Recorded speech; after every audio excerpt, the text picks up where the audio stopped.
जय श्री कृष्णा। राधे राधे। हर हर महादेव। ओम नमो भगवते वासुदेवाय नमः। जय श्रीमन नारायण। दोस्तों आइए आज हम सुनते हैं बैसाख मास महात्म्य का 6वां अध्याय। बैसाख मास के ठाकुर जी की जय हो, माधव मास की जय हो।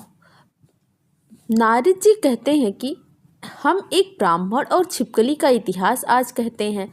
प्राचीन काल में हेमांग नाम वाला एक राजा इक्ष्वाकु वंश में हुआ।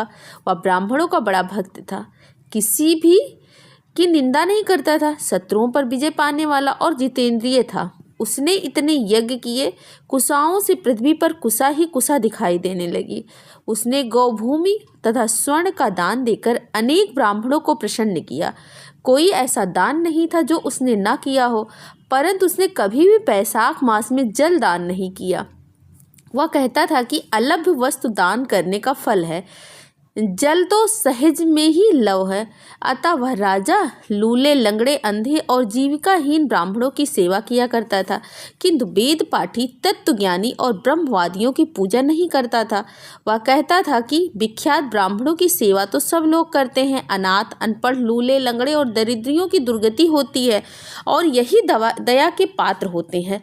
इस दोष के कारण 3 जन्म तक उसको जातक की योनि मिली, फिर 1 जन्म में गिद्ध बना, फिर 7 जन्म तक कुत्ते की योनि मिली, फिर एक राजा के महल में छिपकली की योनि में उत्पन्न हुआ। इस प्रकार उस राजा को मिथिलापुरी के राजा श्रुतकीर्ति के घर में छिपकली बनकर द्वार की चौखट पर कीड़ों का भक्षण करते हुए 87 वर्ष बीत गए। एक समय अश्रुत देव ऋषि भूखे प्यासे दोपहर के समय मार्ग में थके हुए मिथिलापति के घर आए। ऋषि को देख राजा ने बड़े खड़े होकर उनका बड़ा आदर सत्कार किया, मधुपर्क आदि करके उनका पूजन किया और उनके चरण धोकर अपने माथे पर उस जल को छिड़का। इस देव योग से कि जल से की एक बूंद पड़ते ही उसके सर पे उसकी अनेक योनियों के जन्म का ज्ञान हो गया और हाय हाय करके कहने लगा, हे ब्राह्मण देवता, मेरी रक्षा करो, मेरी रक्षा करो।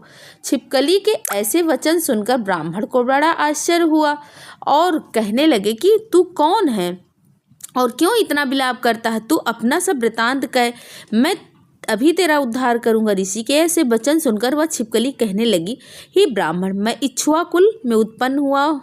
मैं एक वेद शास्त्रों का ज्ञाता था। मैंने अनेक गौदान और यज्ञ किए तथा बहुत ही कुएं, तालाब, बावड़ी बनवाई, अनेकों दान दिए और धर्म पूर्वक राज्य भी किया, तो भी मुझे स्वर्ग ना मिला। 3 जन्म तक जातक, 1 जन्म में गिद्ध हुआ, 7 जन्म तक कुत्ते की योनि में रहा, अभी छिपकली की योनि में हूँ। यह राजा आपको चरणोदक छिड़क रहा था, उसकी एक बूंद मुझ पर गिर पड़ी, जिससे मुझे पूर्व जन्म का वृतांत स्मरण हो आया और मेरे अनेक पाप नष्ट हो गए। मुझको 28 जन्म तक छिपकली की योनि भुगतनी पड़ेगी, सो मैं इन जन्मों से डरता हूँ। अब कृपा करके कहिए, मेरी इस दशा कैसे हुई? तब ऋषि ने अपने ज्ञान चक्षु द्वारा सब कुछ जान लिया और कहने लगे कि मैं तुम्हारी बुरी योनि के कारण जानता हूँ। तुम ध्यान देकर सुनो।